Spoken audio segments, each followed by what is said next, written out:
Astaghfirullah. Bismillahirrahmanirrahim. Assalamualaikum warahmatullahi wabarakatuh.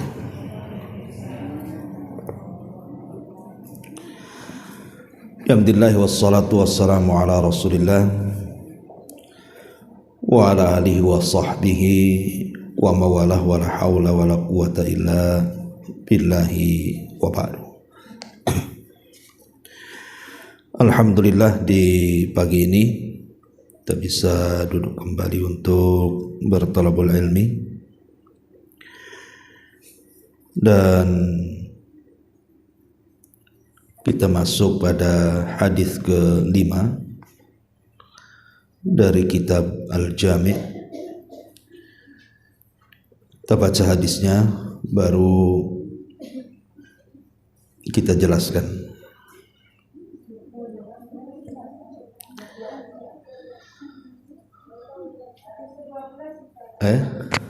Hadis ke-12.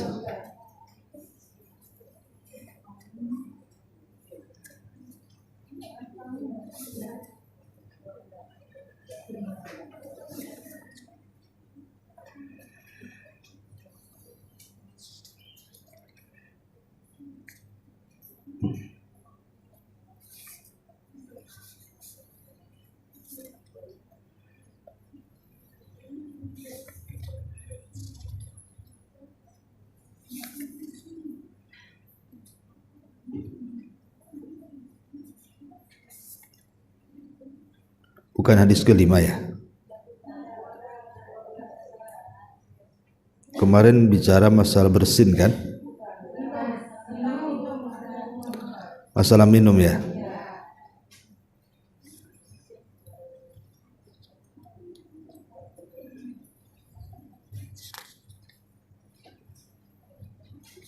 Halaman berapa ya? 47.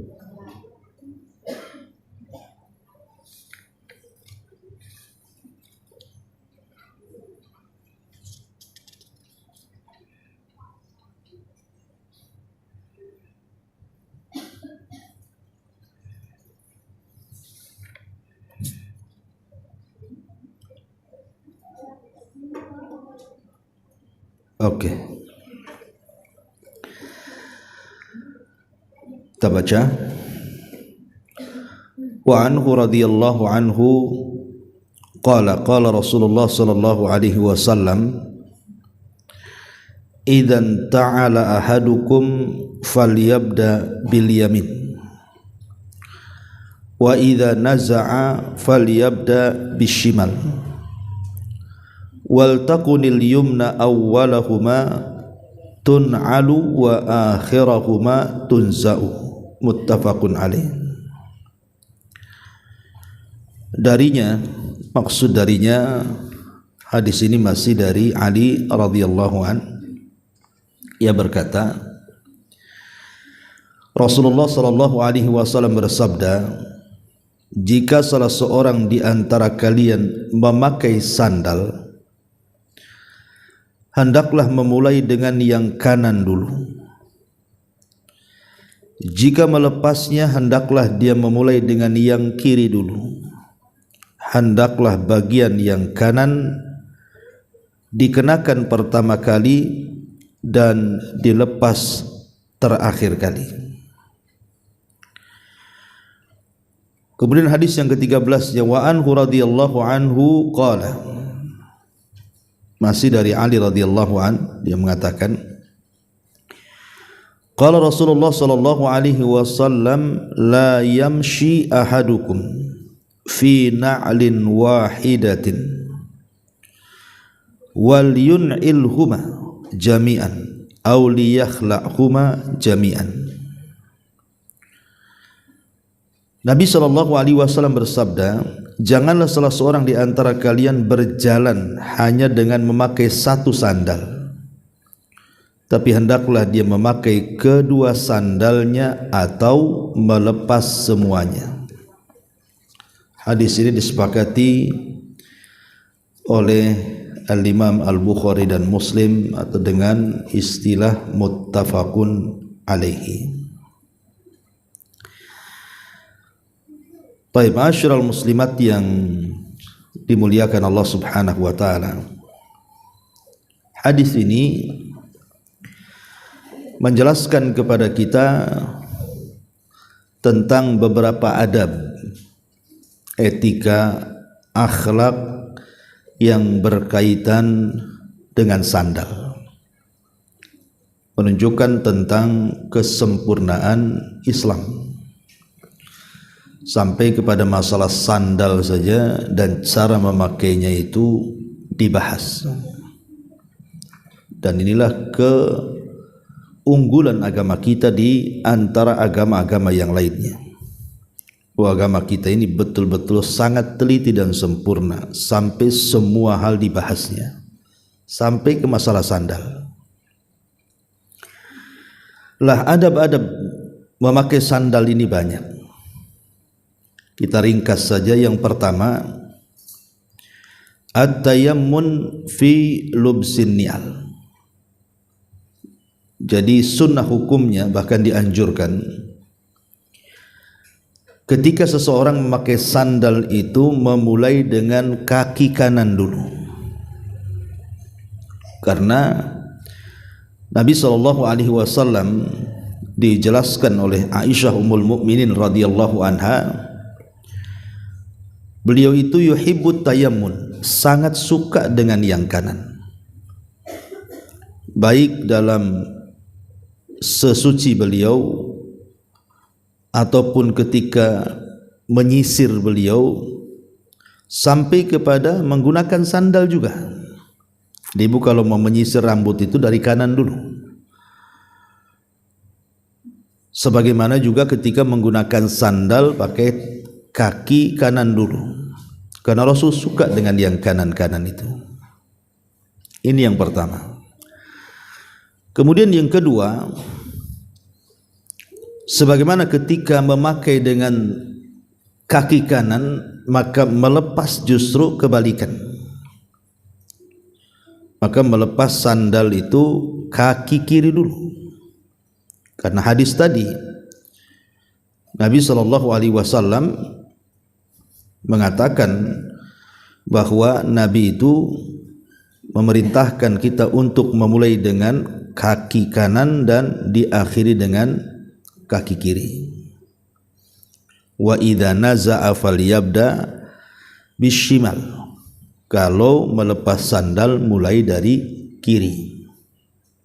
Ini adab yang kedua. Kemudian adab yang ketiga, hendaklah memakai sandal itu dalam posisi duduk. Karena memang sandal zaman dulu kan beda dengan sandal hari ini. Karena ada larangan, nahan Nabi SAW an yanta'ila rajul wa huwa qa'im. Rasul itu melarang, tidak boleh ketika pemakai sandal itu dalam posisi berdiri, minimalnya membungkuk. Karena sekali lagi ini alasannya karena takut jatuh, takut apa, kan sandal zaman dulu kan beda ya. Tetapi sekali lagi larangan ini tidak dibawa kepada haram, tidak, hanya dibawa kepada makruh saja. Kemudian yang keempat, adamul masyi fi na'lin wahidatin. Ada larangan tidak boleh kalau seseorang berjalan itu hanya memakai satu sandal, Bu. Kenapa? Karena nanti Ibu dianggap gila. Coba aja Bu ke pasar pakai satu sandal, kira-kira apa komentar orang itu? Apa enggak ada yang moto kemudian viral tuh? Artinya bahwa kalau mau pakai sandal, pakai dua-duanya. Kalau mau nyeker, nyeker sekalian. Ya, jangan pakai sandal. Karena ada larangan. Nabi mengatakan la yamshi ahadukum fi na'lin wahidatin. Sebagaimana tadi hadis yang kita baca. Jangan kalian berjalan dengan menggunakan satu sandal. Tapi pakailah dua sandal, dua-duanya dipakai.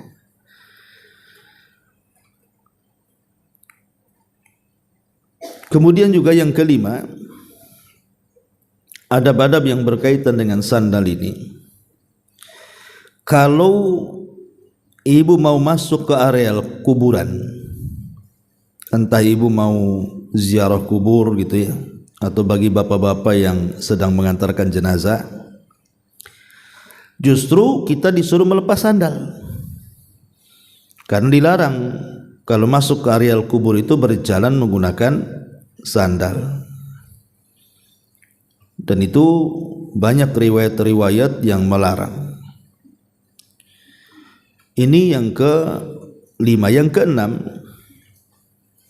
yustahabu an yamshiya rajulu hafiyan ahyanan. Disunahkan seseorang itu atau dianjurkan seseorang itu terkadang berjalan tanpa sandal, Bu. Artinya sekali-kali nyeker, itu bahasa kitanya. Dan itu ada hadis dari Abi Dawud dengan sanad yang hasan dari Abdullah ibn Buraidah. Jadi ada seseorang dari sahabat Nabi itu, beliau pergi kepada seorang sahabat namanya Fadalah ibn Ubaid, dan posisi dia ada di Mesir ketika itu. Jadi sahabat ini datang kepada Fadalah ibn Ubaid yang ada di Mesir, dan ketika itu dia naik unta. Kemudian ditanya, inni lam atika zairan, aku datang jauh-jauh loh dari Madinah ke Mesir ini, bukan hanya sekedar ziarah kepadamu wahai Fadalah. Innama ataituka li haditsin ballaghani an Rasulillah. Masalahnya karena ada hadis yang sampai kepadaku, makanya aku mau tanya sama kamu. Lihat bagaimana semangatnya sahabat ya, Bu. Hanya mencari satu hadis loh, nanyain hadis itu sampai ke Mesir dari Madinah. Dan Madinah Mesir kan jauh, Bu. Kalau ibu di sekitar Batu Aji ke sini kan dekat kan itu ya. Kemudian dia mengatakan li haditsin ballaghani an Rasulillah. Jadi aku datang itu karena sebuah hadis yang sampai kepadaku dari Nabi sallallahu alaihi wasallam. Kemudian orang ini mengatakan, mali araka syaithan wa anta amirul baladi. Kemudian sahabat ini kan bertanya kepada Fadalah ini, kan dia nggak pakai sandal tuh, Bu. Kenapa engkau seperti ini tidak pakai sandal? Kau kan pemimpin negeri sini. Maka Fadalah ibn Ubaid mengatakan, Nabi SAW bersabda bahwa sekali-kali seseorang itu an-nakhtafiyah itu tanpa menggunakan sandal ahyanan. Ahyanan itu artinya sekali-kali, ya, sekali-kali nyeker, sekali-kali pakai sandal gitu maksudnya. Ya tentu faedahnya juga banyak, karena menunjukkan supaya kita ini menampakkan tawadhu, tidak sombong, dan begitu seterusnya. Atau merasakan orang-orang susah yang tidak punya sandal, karena sandal di zaman Nabi, Bu, itu sangat berharga sekali. Sehingga kebanyakan para sahabat itu tak pakai sandal kecuali untuk safar kan, karena memang kondisi safar tidak memungkinkan kecuali harus pakai sandal. Itu di zaman dulu ya. Kalau zaman sekarang alhamdulillah semua merek sandal ada, dari yang murah sampai yang mahal ada semuanya. Termasuk juga di antara ada pakai sandal itu sunnah hukumnya, seseorang itu salat menggunakan sandal, Bu. Ini sekali-kali ibu salat pakai sandal lah di rumah ya. Kalau bapak-bapak salat pakai sandal ke masjid jadi masalah. Tapi kalau ibu kan tidak ada masalah di rumah kan, sandal yang bersih. Kenapa demikian? Karena ada hadis yang terdapat dalam Sahihaini dari hadis Abi Salamah. Sa'id ibn Zaid dia mengatakan, aku bertanya kepada Anas, apakah Nabi SAW salat pakai sandal? Maka Anas mengatakan, ya, Rasul salat pakai sandal. Bahkan dengan tegas Rasul mengatakan, khaliful yahuda fa innahum la yusalluna fi ni'alihim wala khifafihim. Selisih orang Yahudi, karena orang Yahudi itu tidak pernah salat menggunakan sandal dan sepatu. Jadi sekali-kali bolehlah ibu pakai sunnah ini, salat menggunakan sandal, apalagi kalau lagi demam itu kan, Bu, kakinya tidak bisa langsung nempel di keramik, paksalah pakai sandal. Pas waktu sholat pakai aja sandal itu termasuk sunnah Nabi SAW. Kemudian juga disunnahkan Bu, kalau ibu baru beli sandal, ya, atau sepatu lah, atau pakaian, pokoknya ibu baru beli dan mau dipakai Bu, di situ ada doa yang diajarkan Nabi SAW. Ya, apa doanya? Allahumma lakal hamdu anta kasaitanihi as'aluka min khairihi wa khairi ma suni'a lahu wa a'udzubika min syarrihi wa syarri ma suni'a lahu. Pendek doanya. Allahumma ya Allah, lakal hamdu, bagimu pujian, anta kasautanihi, engkau yang memberikan sandal ini sehingga aku bisa memakainya.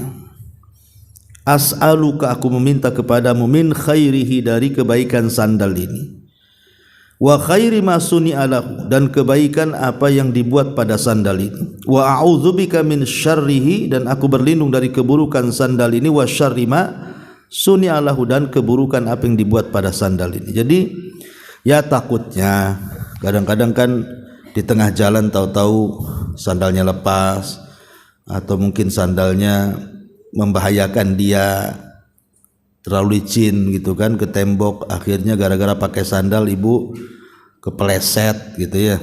Itu kan dari keburukan sandal juga tuh ya. Atau mungkin sandal, kalau dulu kan sandal bakiak, patah sandalnya dan begitu seterusnya, kan mesti ada lah nanti yang membuat kecelakaan itu. Makanya kita mendoakan kepada Allah agar sandal yang kita pakai itu membawa kebaikan. Jadi itu sunnah gitu ya. Hukumnya ketika memakai sandal baru, maka kita berdoa, Allahumma lakal hamdu anta kasaitanihi as'aluka min khairihi wa khairi ma suni'a lahu wa a'udzubika min syarrihi wa syarri ma suni'a lahu. Ini juga diantara adab ya yang dianjurkan oleh para ulama ketika berkaitan dengan sandal.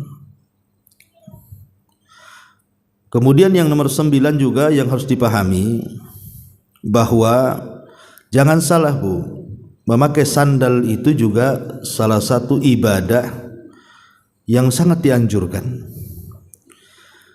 Jadi semata-mata pakai sandal itu bisa mendekatkan diri kita kepada Allah Bu. Karena ada hadis ya yang mengatakan, dari hadis Jabir itu, istaghfiru minan ni'al fa innar rajul la yazalu raqiban man ta'al. Jadi perbanyak menggunakan sandal, kata Rasul.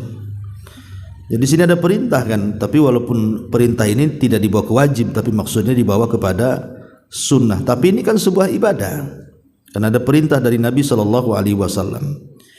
Karena para nabi juga mereka menggunakan sandal, sebagaimana perkataan Ibnul Arabi, an-ni'alu libasul anbiya, sandal itu pakaiannya para nabi. Ya, sehingga ingat bahwa memakai sandal itu sebuah ibadah. Ya, maksudnya diniatkan ibadah gitu ya, bukan hanya sekedar memakai saja, tapi juga diniatkan ibadah. Karena dalam sandal juga ada manfaat-manfaat yang seseorang tidak tahu. Tetapi tentu lain sandal lain sepatu ya, lain sandal lain sepatu. Kalau sepatu kan ada syariat mengusap ketika berwudu, tapi kalau sandal tidak ada, nggak boleh ngusap sandal. Kalau wudu ya dilepas ya. Taib, ini secara umum ada bicara soal sandal. Tapi di sana ada larangan-larangan Bu yang harus ibu pahami ya. Dan ada tambahan juga, seorang muadzin boleh juga ketika adzan menggunakan sandal, seperti yang dijelaskan oleh para ulama. Sekarang ada sandal-sandal itu yang dilarang Bu. Ya, apa saja larangan-larangan yang berkaitan dengan sandal itu? Pertama, jangan dimaksud ketika membeli sandal dan memakainya itu karena sebuah kesombongan.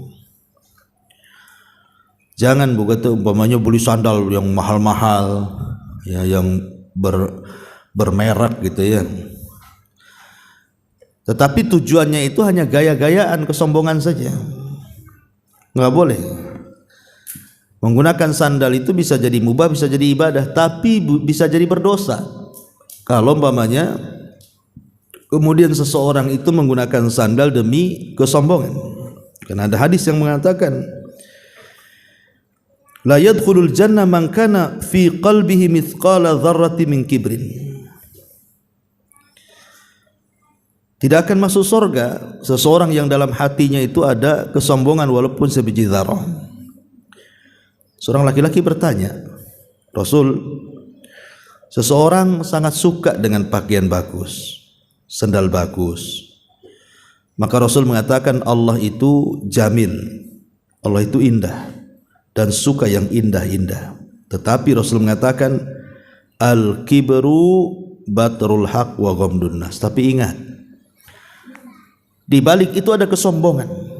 Apa itu kesombongan? Ketika seseorang merendahkan orang lain dan menolak kebenaran. Jadi kalau menggunakan sandalnya itu karena menghina sandal orang, apa itu tetangga katanya, sandal japit, masih aku bagus nih, mahal ya, itu kan merendahkan sandal orang. Maka ini dilarang dalam Islam. Yang kedua, kalau menggunakan sandal itu untuk syuhrah. Syuhrah itu artinya menarik perhatian orang, aneh bentuknya atau apa gitu kan, supaya menarik perhatian orang. Umpamanya ibu nih, ya sandal ibu dikasih lampu-lampu, ya kayak anak kecil tuh bu, karena ada itu anak-anak itu kan pakai lampu-lampu. Harusnya kan tuh anak-anak, ini dipakai tuh ibu-ibu udah mamak lah gitu. Jadi kalau malam ngaji itu mengkilap-kilap tuh sandalnya tuh. Ini perhatian orang kan jadinya kan. Itu jangan. Nanti disangka masa kecil kurang bahagia, Bu. Ya. Ini yang kedua. Yang ketiga, tidak boleh menggunakan sandal yang terbuat dari kulit binatang buas yang diharamkan. Nggak boleh. Ya. Karena kata para ulama, idza kanatin na'al min juludis siba aw kana fiha syai'un min juludis siba fayuhramu labsuha ala dzukur wal inas. Kata ulama, apabila kemudian sandal itu terbuat dari kulit binatang-binatang buas seperti buaya, harimau, macan, atau ada sedikit dari kulit binatang buas, maka diharamkan untuk memakainya, baik laki-laki atau perempuan, berdasarkan hadis Khalid. Ya. Alasannya apa? Rasul mengatakan la tashabil malaikatu rufqatan fiha jildu namirin. Malaikat tidak akan menemani ya seseorang yang menggunakan sandal yang ada kulit macannya. Dari sini kita tahu bahwa jangan beli sandal yang terbuat dari kulit-kulit binatang buas yang diharamkan. Kemudian juga yang selanjutnya, tidak boleh juga menggunakan sandal itu dari emas ataupun dari perak gitu ya. Sayanglah kan, itu menyakiti hati orang-orang miskin jadinya kan. Tidak boleh. Kemudian juga diharamkan juga menggunakan sandal yang ada dorornya, bahayanya. Seperti kan kita lihat ada sandal-sandal yang tinggi untuk perempuan itu Bu. Itu selain daripada penipuan, itu berbahaya Bu. Penipuannya apa? Orangnya pendek disangka tinggi. Kan ada orang yang pengen nampak tinggi akhirnya menggunakan sandal. Ya, umpamanya tingginya cuma 120, ingin 3 meter, sandalnya dibuat 1,5 meter. Nah, ini nggak boleh menipu orang kan Bu ya. Nggak usah lah, apa adanya saja. Memang ukuran badannya segitu-segitu, apa masalahnya? Kenapa mesti ditipu dengan ditinggikan sandalnya? Karena tinggi sandal itu berbahaya, Bu. Bisa kepelitak nanti jatuh pula. Nah, jadi nggak boleh juga menggunakan sandal-sandal yang membawa bahaya itu. Termasuk juga sandal laki-laki dipakai ibu-ibu atau sandal ibu-ibu dipakai laki-laki. Itu tidak boleh. Jadi kekhususan sandal untuk perempuan ya perempuan kan beda bentuknya. Karena secara umum Rasul mengatakan la'ana Rasulullah sallallahu alaihi wasallam ar-rajul yalbasu libsatal mar'ah wal mar'ah talbasu libsata ar-rajul, kata Rasul. Jadi Rasul melaknat laki-laki yang memakai pakaian perempuan ataupun sebaliknya. Nah, ini harus dipahami ya. Termasuk juga meletakkan mushaf Al-Quran di atas sandal walaupun sandalnya baru. Umpamanya ibu beli sandal baru kemudian diletakkan di rak, kemudian Quran pula diletakkan di atasnya, maka itu tidak boleh istihza dengan Al-Quran ya. Jadi di sini kita pahami bahwa di dalam menggunakan sandal saja Islam itu sangat mengatur. Taib sedikit faedah, Bu. Sedikit faedah dari pembahasan kita. Karena sandal ini kan fungsinya untuk jalan kaki. Fungsi sandal apa sih? Atau untuk pajang-pajangan di rumah kan tidak juga, Bu. Fungsi sandal itu kan untuk berjalan supaya tidak ada madarat di kaki kita. Supaya tidak terkena beling di jalan, tidak terkena duri, tidak terkena batu-batu tajam yang akhirnya akan memadaratkan kita. Lah, karena sandal itu fungsinya untuk berjalan, ibu pun harus paham tentang adab-adab berjalan. Apa saja adab-adab ketika ibu berjalan kaki itu? Yang pertama, adamul iltifati yaminan wa yasaran aw lil halfi min ghairi hajah.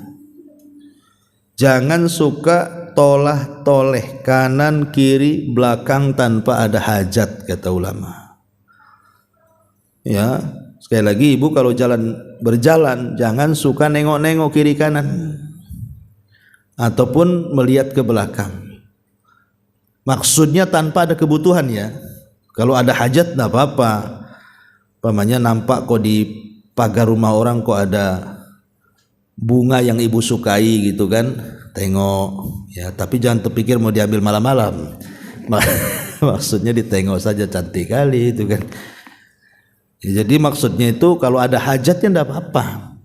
Atau nyari orang, nengok kiri kanan, ini namanya nyari orang kan, enggak mungkin pakai kacamata kuda ke depan terus. Nyari orang ya harus nengok kiri kanan belakang atas kan gitu. Jadi ini yang pertama, kalau enggak ada hajat ngapain? Karena akan mencurigakan itu nanti. Ya, ngapain ibu ini kok nengok-nengok? Akhirnya apa? Yang punya sandal dimasukkan ke rumahnya. Kemudian yang kedua, al-masyu bit tawadhu. Berjalanlah dengan tawadhu. Jangan membusungkan dada. Karena dahulu Malik ibn Dinar pernah menegur salah seorang dari pemimpin perang. Kata Malik ibn Dinar itu, kau jangan jalan kayak gitu, itu jalannya penuh neraka tuh. Karena ketika itu pemimpin perang itu jalan membusungkan dada. Ditegur sama Malik ibn Dinar. Nah, rupanya pemimpin perang ini merasa sombong dirinya dan mengatakan, "Ata'rifuni?" Kamu enggak kenal saya, katanya. Kata Malik ibn Dinar, "Aku kenal siapa kamu?" Kata sang jenderal ini mengatakan, "Kalau kau kenal siapa aku, sebutkan siapa aku," katanya. Dikiranya Malik ibn Dinar akan mengatakan kamu seorang jenderal, kamu bintang ini. Enggak, kata Malik, "Iya, aku sangat mengenali dirimu sebelum engkau mengenali dirimu," katanya. "Bukankah engkau adalah orang yang keluar dari 2 lubang najis? Bukankah dalam perutmu juga terpendam banyak najis? Dan kalau kau mati jadi bangkai, kau juga dianggap najis. Tidak ada orang yang dekat kamu." Baru tersadar. Itu kan ucapan mengena sekali, Bu. Ya. Jadi akhirnya sadar dia. Makanya kalau berjalan ya biasa aja lah kan gitu. Gak usah kemudian membusungkan dada. Yang ketiga, ya karena kita sudah bahas masalah salam juga, maka ada adab-adab juga kalau ketemu orang mengucapkan salam. Ya, itu termasuk adab dalam berjalan. Ketemu orang ucapkan salam, baik ibu kenal ataupun ibu tak kenal, ucapkan salam. Walaupun kepada anak-anak yang main-main di teras rumah orang, ibu ucapkan salam. Karena Anas bin Malik radhiyallahu an, dia pernah melewati anak-anak kecil yang sedang bermain, maka Anas bin Malik radhiyallahu an mengucapkan salam. Kemudian dia mengatakan, beginilah yang dilakukan Nabi. Jadi sampai kepada anak-anak kecil pun Nabi itu juga mengucapkan salam, dan itu ditiru oleh Anas bin Malik radhiyallahu an. Lihat bagaimana kehebatan salam itu. Ya. Termasuk juga adab ketika berjalan juga, Bu, an yumital adha anit tariq. Jadi ibu juga harus peka dengan jalan raya. Sekiranya ibu mendapatkan paku, beling, batu yang kira-kira ini membahayakan orang, sambil jalan sambil disingkirkan. Ya, karena itu juga bagian daripada ibadah. Bahkan nanti pada hari kiamat ada seseorang itu yang berpindah-pindah derajatnya di sorga. Ketika ditanya apa amalannya, rupanya amalannya sepele, hanya tadi suka membuang-buang yang membahayakan orang di jalan itu, sampai dibalas oleh Allah nanti di tingkatan di sorganya itu dipindah-pindah tuh, suka-suka dia. Ya, makanya ini juga termasuk adab dalam berjalan. Kemudian juga berjalanlah sebagaimana kodratnya. Artinya kan jalannya wanita dengan laki-laki kan beda kan itu. Tapi jangan dibuat-buat juga. Termasuk juga jangan tergesa-gesa jalan itu, terutama mengarah ke tempat ibadah, ke masjid untuk sholat. Itu dilarang malah kalau tergesa-gesa.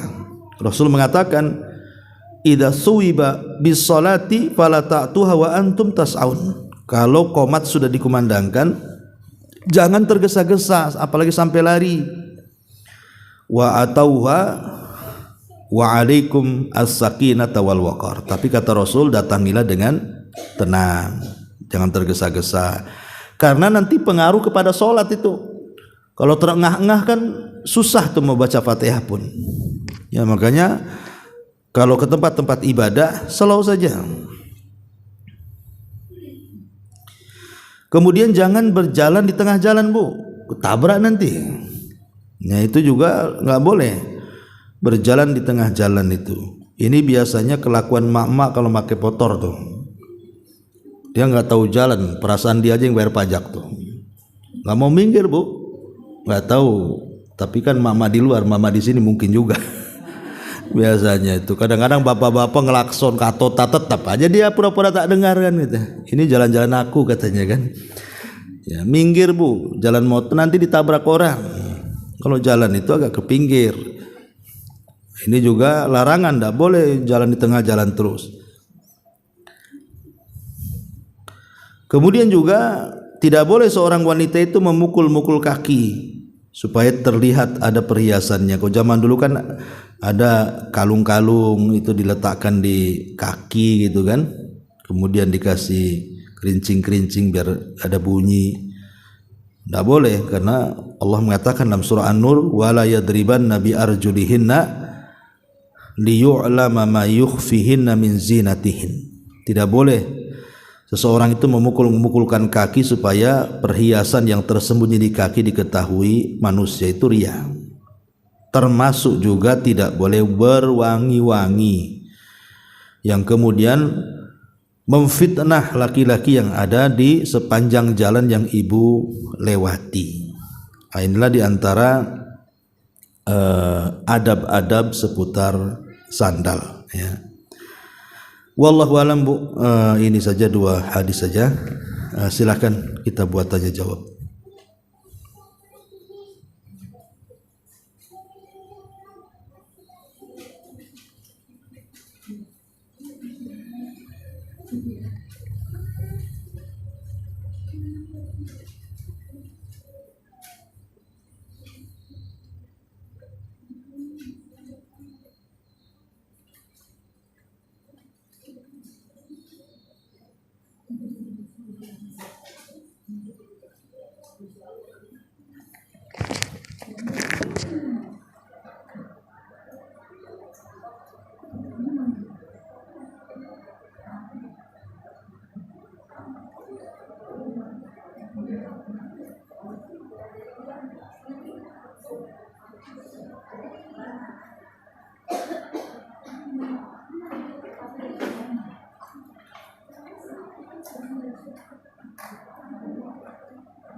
Ya, Waalaikumsalam warahmatullahi wabarakatuh. Mau tanya, kalau di sini kan kuburan itu karena banyak yang beli atau buat yang tajam itu, kalau melepas tetap melepas sandal atau melepas sandal? Iya, ini kan melepas sandal di kuburan itu sangat dianjurkan karena memang ada perintah. Tetapi kalau membahayakan, maka para ulama juga bahas boleh tidak melepas sandal. Contoh banyak duri, ya banyak beling, banyak paku di situ. Maka kalau membahayakan ya pakai sandal. Karena bagaimanapun mencegah madarat lebih utama dibandingkan mengambil manfaat kan gitu. Jadi kalau memang tidak memungkinkan untuk melepas sandal, maka tidak usah dilepas. Masalahnya kan banyak kok kuburan-kuburan yang bersih, yang enak. Tapi banyak juga orang-orang itu ketika menguburkan jenazah, ya mungkin karena tidak paham bahwa itu bagian daripada sunnah, mereka tidak mau melepas sandal kan itu. Pada itu adab daripada memakai sandal. Wallahu a'lam.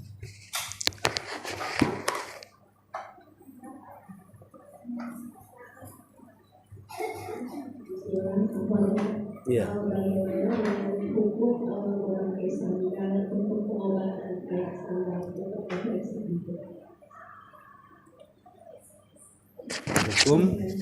Hukum apa?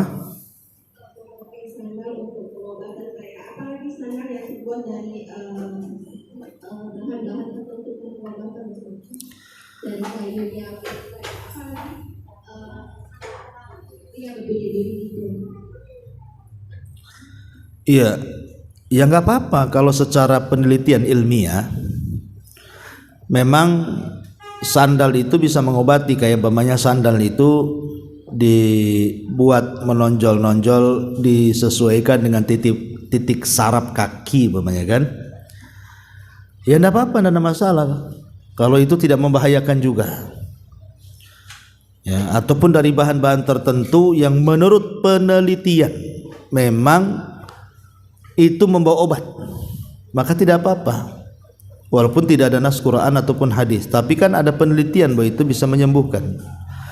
Tapi kalau tidak ada penelitian, cuman hanya keyakinan saja, kalau menggunakan sandal dari bahan ini sembuh, itu ibu menjadikan sandal jimat namanya, nggak boleh ya. Itu bisa masuk pada kesyirikan, bisa syirik kecil, bisa syirik besar, tergantung keyakinan. Tapi kalau sudah diteliti bahwa kandungan-kandungan bahan itu mendatangkan obat, dan itu juga sudah melewati tajribah, eksperimen kan, dan begitu seterusnya, maka tidak ada masalah ya, tidak ada masalah. Wallahu a'lam.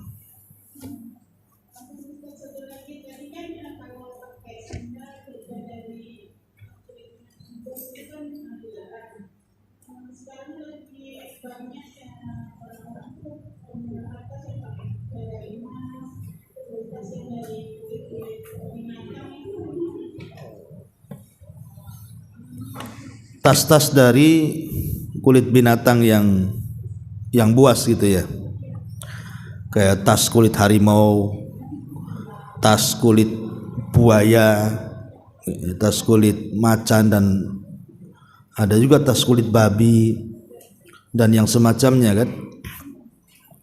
Apakah kemudian hukum sama dengan juga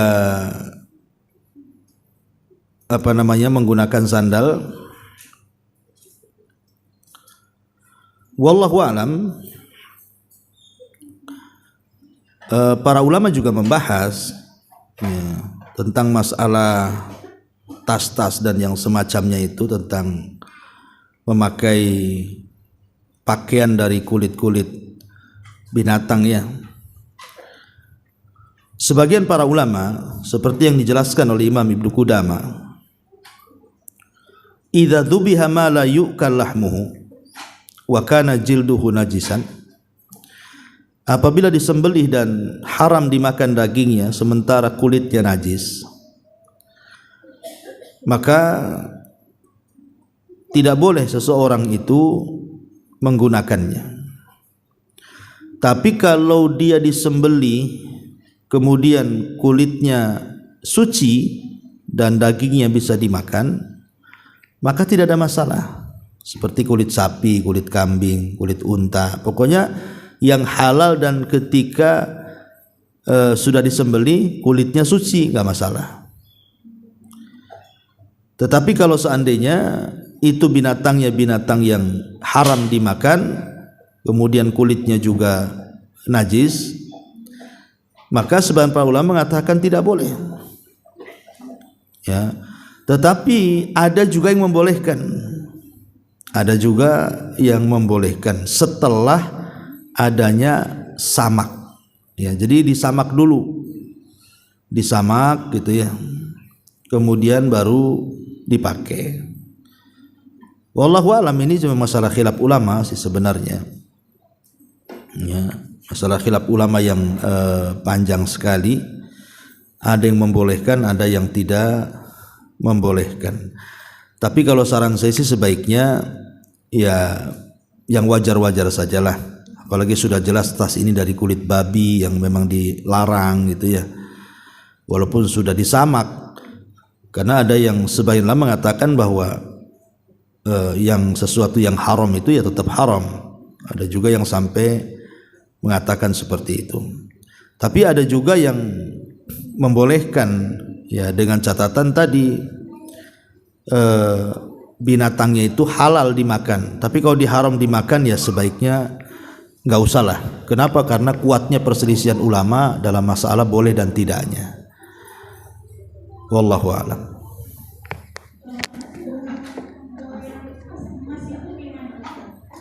Tas-tas emas, emas-emas yang ada di tas, itu ndak boleh itu syuhrah namanya. Itu bangga-banggain ngapain, Bu? Nanti kalau orang miskin nampak sakit hati nanti. Yaitu memecahkan hati-hati para fuqara wal masakin. Ya, yang kedua bisa mengantarkan kepada riya. Nanti jalannya beda. Kalau tas emas dengan tas biasa itu bisa ujub jadinya kan. Jadi itu pengaruh, sebaiknya ndak usah lah. Wallahu a'lam. Kecuali imitasi. Ya, imitasi pun kalau untuk nipu itu bukan emas, biar dikira emas ya ndak boleh juga nipunya. Wallahu a'lam.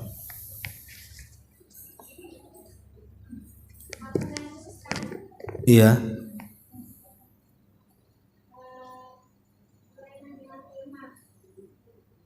Iya.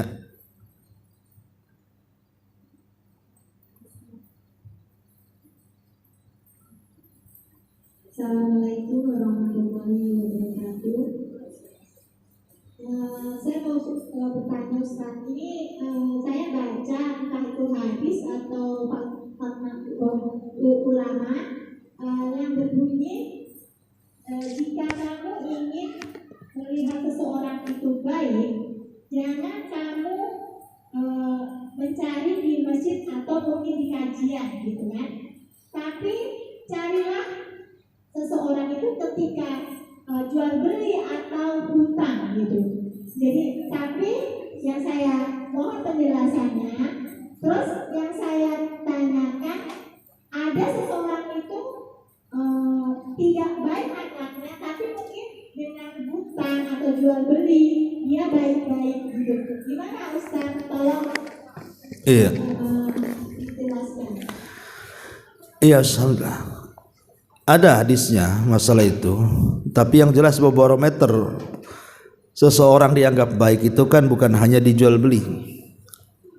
Ada 3 perkara. 1, bertetangga. 2, berbisnis. 3, kawan safar. Jadi kalau saat bertetangga dia baik, tengok saat safar baik enggak. Karena safar itu kan menampakkan tabiat tuh. Jangankan lagi safar yang mubah, safar ibadah saja seperti umroh Karena saya berkali-kali kan Bu bawa jemaah umroh tuh, sebelum berangkat masih di Batam oke-oke aja, tapi setelah berangkat ke Mekah kemudian lama di sana baru nampak tuh tabiat-tabiat orang tuh, yang satu pemarah, emosional, yang satu bakhil, yang satu tidak mau nolong orang, yang satu sendiri-sendiri. Nampak Bu, ya. Berarti baiknya itu hanya ketika bertetangga, ketika safar belum tentu baik dia. Oke lah ketika safar dia baik, ajak dia bisnis. Kalau dia jujur, maka dia baik. Jadi kalau seseorang itu ditinjau dari 3 segi, memang dia baik, maka dia baik. Saat bertetangga dia baik, saat jadi teman safar dia baik, saat berbisnis dia baik, memang dia orang baik Bu. Tapi kalau hanya berbisnis saja dia baik, saat bertetangga tak baik, ya belum tentu orang baik. Dia baik dalam bisnisnya saja, ya. Kemudian tanya juga kepada orang-orang dekat dia. 1, tanya sama pasangannya. 2, tanya sama pembantunya. 3, tanya sama tetangganya. Kalau menurut 3 orang ini memang dia baik Bu. Contoh nih ibu, saya tanya suaminya, Bang, istri abang baik nggak? Oh baik, baik katanya kan. Baiklah pokoknya. Nah, kemudian saya tanya ke tetangganya, macam mana itu si Umi Ano tuh, baik itu? Apa tuh, tak bagus itu katanya. Nah, berarti kan baik menurut suaminya saja, tak baik menurut tetangganya kan. Kata tetangganya, oh itu baik sekali, ramah macam-macam. Ah, tanya satu lagi ke pembantunya, semana kamu kerja di situ, baik nggak? Aduh, 1 tahun belum digaji, nah, kan tak bagus. Atau dia susah, cerewet macam-macam, nah, kan. Jadi kata pembantunya gitu, berarti belum baik. Tapi kalau kata pembantunya, oh dia baik majikan saya, kata tetangganya, oh itu bagus sekali, kata suaminya itu bagus sekali, berarti ibu orang baik tuh. Jadi harus ditinjau dari beberapa sisi gitu ya, orang itu dianggap baik, ya. Wallahu a'lam. Ya, saya kira cukup. Udah 9:30. Subhanakallahumma bihamdika asyhadu an la ilaha illa anta astaghfiruka wa atubu ilaik.